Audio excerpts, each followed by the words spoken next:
Hi, you're on the Reddit Confessions channel. Her purse buzzed. We were at her aunt's funeral. There were 3 people speaking at the podium.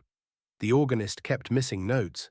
I was sitting beside her, holding her hand, until she pulled it away to check the time, but it wasn't the time she was checking. Her phone was still in her coat pocket. What buzzed in her purse wasn't her phone, it was his. I recognized the laugh. I'd heard it before, once in our garage when I came home early and she claimed she was on a Zoom call. It was too deep, too confident, too not mine. She closed the purse quickly, like she was shoving a ghost back into a box. She looked over at me, eyes wide for a split second, then calm, like she'd practiced that look in the mirror. I didn't say anything. I didn't have to. My stomach already knew what my brain didn't want to process. Later that night, she sat on our bed folding laundry, humming. I asked, "Whose phone was that today?" She blinked like she didn't understand English. I asked again. She said, "Nothing for a while."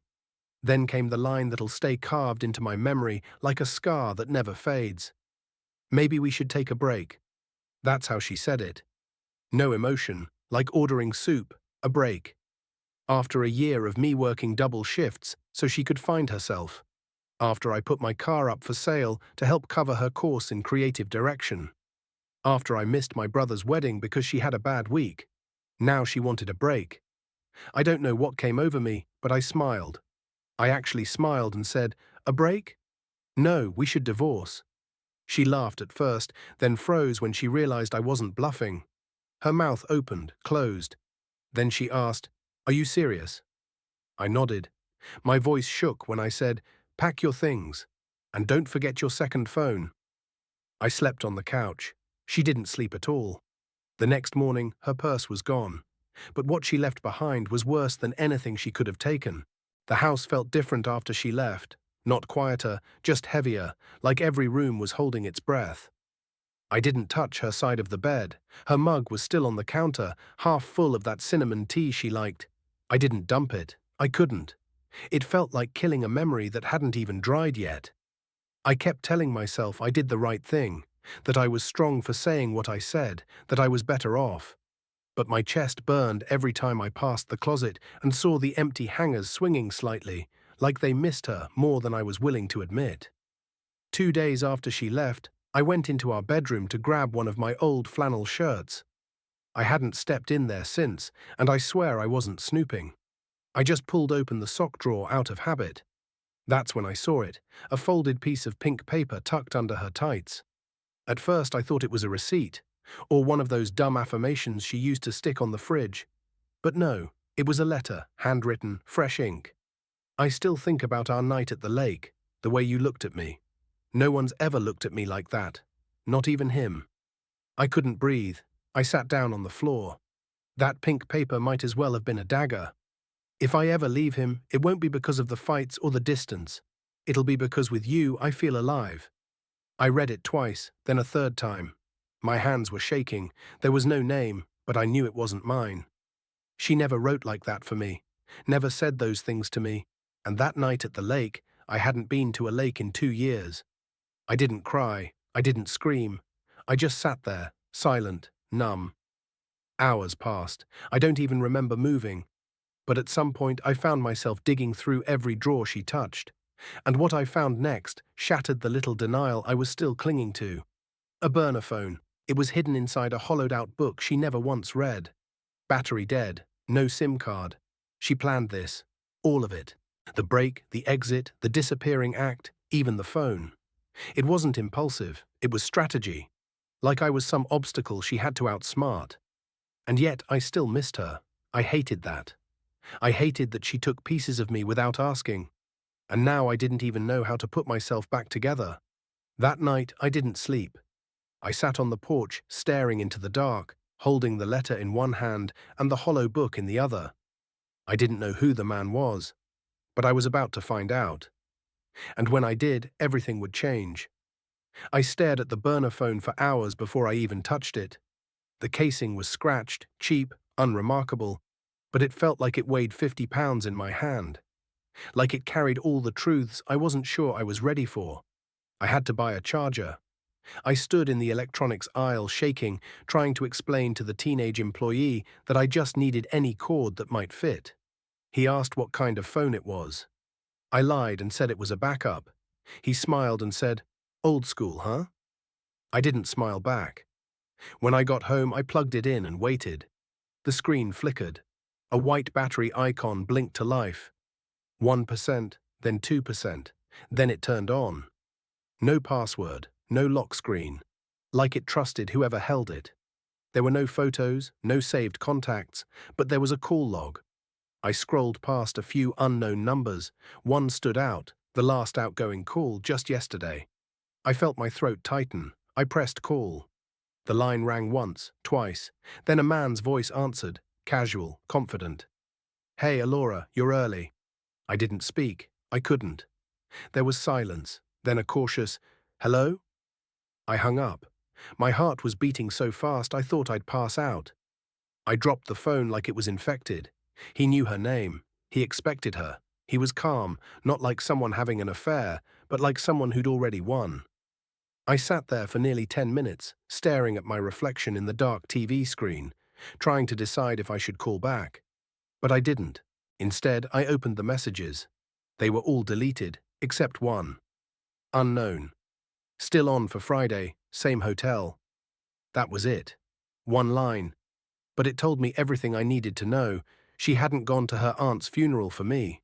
She hadn't needed space. She'd needed time to manage logistics, time to get her exit lined up cleanly, time to move him into the space I'd been too tired, too gentle, too trusting to defend. And yet, the part that disgusted me the most, I still wanted to believe maybe it wasn't what it looked like, that maybe she was confused or scared or broken in some way I could fix. I hated how easily I wanted to forgive someone who didn't even bother to lie properly. I charged the phone to full, took screenshots of every message and call log, and backed it all up. Then I placed it back into the hollow book and slid it into the drawer. I had a plan now. If she thought I'd let this slide quietly, she was wrong. 3 days after the call, she came back. No warning, no message, just the sound of her key twisting in the lock like she still had the right. I was in the kitchen eating reheated spaghetti straight from the pot. I didn't even pretend to be surprised. She stepped inside, set her purse down, and gave me a quick glance, like she was assessing the damage, hoping I'd either be sobbing or gone. Instead, I said, "Want some?" and pointed to the food. She hesitated for a second, clearly thrown off by how calm I was. Then she shook her head and said, "I already ate." Of course she had. She went upstairs like everything was normal, like we were still married, like she hadn't vanished after dropping a grenade into my chest. I heard drawers open, the shower running, her humming. Humming. She was humming while I sat there wondering how many times she'd told him she needed space while wearing my old college hoodie. Part of me wanted to yell, to throw everything at the wall and tell her I knew. But I didn't, because screaming would give her closure. It would give her something to fight against, and I wasn't giving her that satisfaction. Instead, I did something worse. I acted like nothing had changed. That night, we lay in the same bed, her turned away, me staring at the ceiling, pretending to scroll through my phone while watching her reflection in the black TV screen. She didn't touch me. I didn't try. She thought she still had control. The next day, I waited for her to leave for work. Strategy meeting, she called it. And then I made copies of the letter, the screenshots from the burner phone, and a little something extra I'd been sitting on for weeks. Remember the pottery class? Turns out the instructor was a married man named Devon Hart. And Devon had a very active Instagram account, which he kept private. But his wife didn't. I'd found her weeks ago purely by accident when she posted a group photo at a farmer's market. My wife was in the background, holding Devon's hand, both of them looking like they were on honeymoon. I printed that photo, blew it up in high resolution. I sealed everything, the letter, the screenshots, and the photo, into a bright red envelope and slid it into her work bag before she got home. She wouldn't find it until the next day, but when she did, I wanted her heart to pound like mine had when I found the letter in her drawer. This wasn't revenge, not yet. This was just the first crack in the mirror she'd built for herself. And once it shattered, she'd finally see what she really looked like. She didn't say anything that morning, Not while sipping her coffee, not while putting on her shoes, not even when she walked past me to grab her purse. The red envelope was right there, sticking out just enough to be noticeable. She didn't blink, just gave me a quick, "Don't wait up," like she was the one doing me a favor by still living under the same roof. I watched the door close behind her, then checked the time. I figured I had about an hour before she'd open it, if she even noticed it right away. But I was wrong. It took 36 minutes. I know that because at exactly 8:12 a.m., I got a text from her. Nothing elaborate, just, "Did you go through my things?" My hand started shaking before I even unlocked my phone. I stared at that message for a good 10 minutes, thinking of 100 ways to respond. I almost said, "Yes, and you deserve worse." I almost said, "Call Devon and cry about it." But in the end, I wrote, "No, just return what I found." She didn't reply. The rest of the day dragged like I was underwater. Every sound felt muffled, every second stretched. I kept checking my phone, expecting an explosion, a confrontation, something. But there was nothing. Total radio silence until 6:44 p.m. I heard her heels outside before I heard the key in the lock.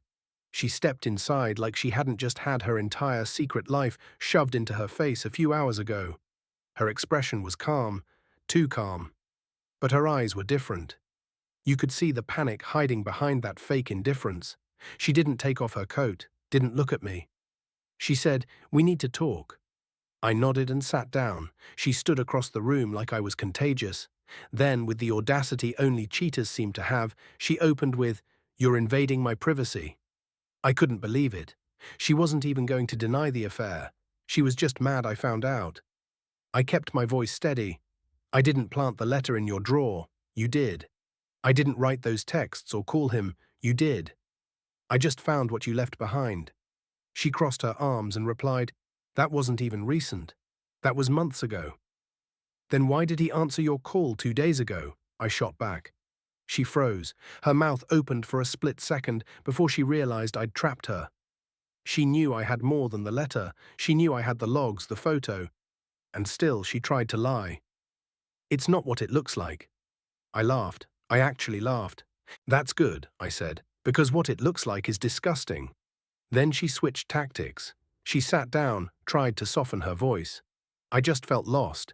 You stopped noticing me." There it was. The blame shift. I stood up.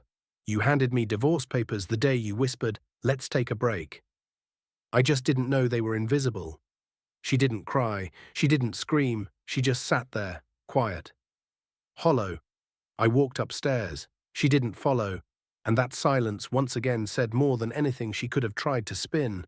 I thought that once she got caught, she'd pack her things and go. I pictured some dramatic scene, her storming out, slamming the door, tears in her eyes, maybe even one last insult thrown over her shoulder, but instead, nothing happened. She stayed.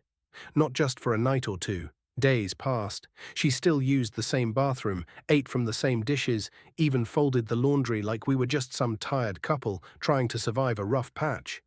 But it wasn't a rough patch. It was wreckage. And she was pretending like we were still standing on a foundation that hadn't already crumbled. I barely spoke to her. The silence between us had grown sharp, not heavy, not sad.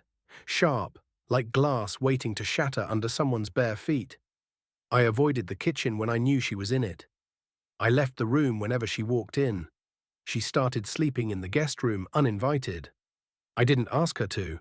She just moved there on her own, like it was the natural next step in whatever twisted version of coping she was playing at. But the worst part, she started being nice. She asked if I wanted coffee. She complimented my shirt. She offered to pick up groceries like we hadn't both screamed without volume the night I told her I knew. I don't know if it was guilt or fear or just plain arrogance, but something in her made her believe we could slide back into being normal. Meanwhile, I couldn't get that photo out of my head. Her hand wrapped around his. Their bodies leaned close like magnets that forgot what resistance meant. I'd memorized every angle of that image, every strand of hair blown across her face while she smiled like she was finally free. And it wasn't with me. On the 5th night of her silence-turned kindness, I found myself standing at the edge of the guest room door.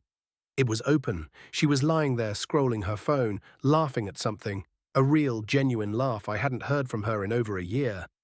I stood there watching her like she was a stranger who had stolen my wife's skin. She noticed me and sat up. "Milton, we need to talk." I didn't move. "We talked." "No," she said gently, like she was handling something fragile. "You talked." I didn't explain.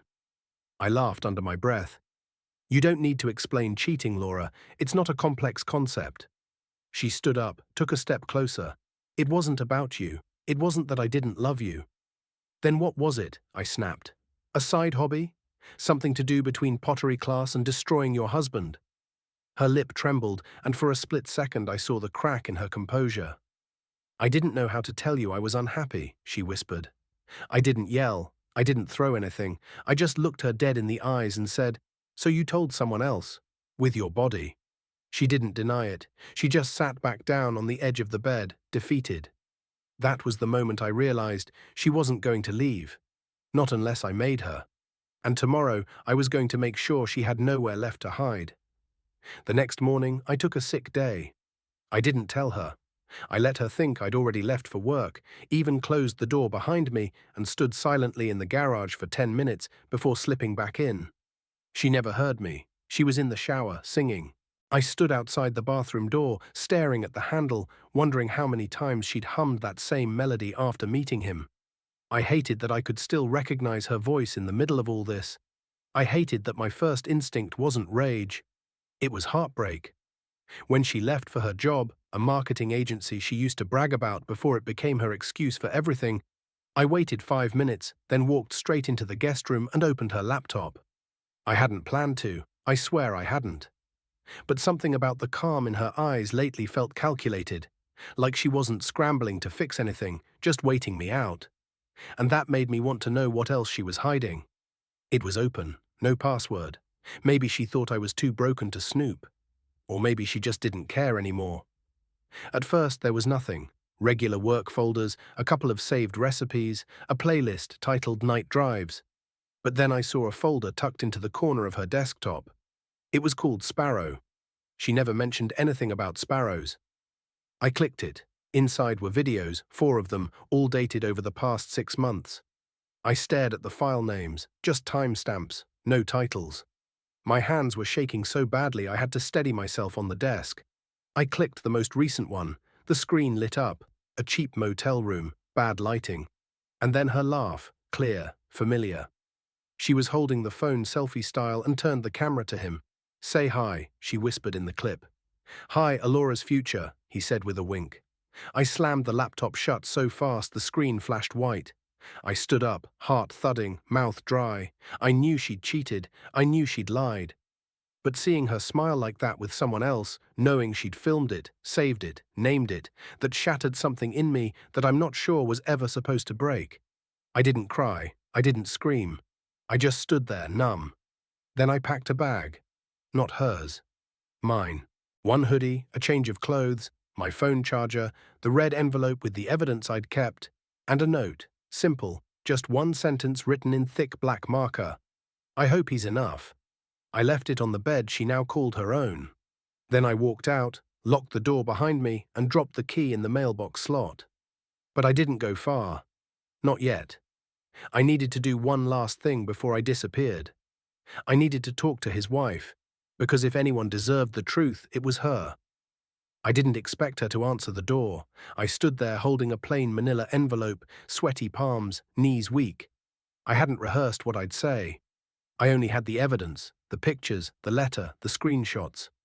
I figured she deserved the truth, even if I didn't know how to say it out loud. When the door opened, she didn't look surprised. Her name was Cambria. She had a baby on her hip, maybe 1 year old, and behind her, toys were scattered across the floor, a half-folded blanket over the arm of the couch. It smelled like cinnamon and diapers. She looked me up and down. "Milton?" she asked calmly. I froze. "How do you—" She nodded at the envelope. "He's careless. You're not the first." I didn't know what to say. I just handed her the folder. She didn't even flinch as she opened it right there on the porch. She leafed through the evidence slowly, then tucked the photos back inside and exhaled, not like she was hurt, like she was free. "I've been waiting for a reason to leave," she whispered. "Thank you." I was stunned. No tears, no denial, just peace. And then, before I could even turn to leave, she handed me something, a business card, one side blank. On the other, an address and a date, next weekend, a small local art gallery. "You should come," she said, "not for me, for you." I didn't understand. She smiled again. "You'll get it."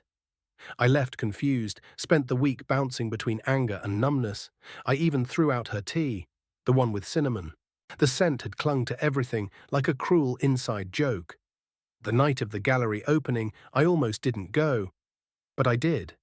Dressed in the same jacket I wore to our anniversary dinner 2 years ago, the one where she told me I needed to grow a backbone. The gallery was small, warm, quiet, local art, abstract shapes, soft music. In the back room, a new exhibit had just gone up. It was titled Letters Never Sent. One of the frames had a familiar pink background, her handwriting.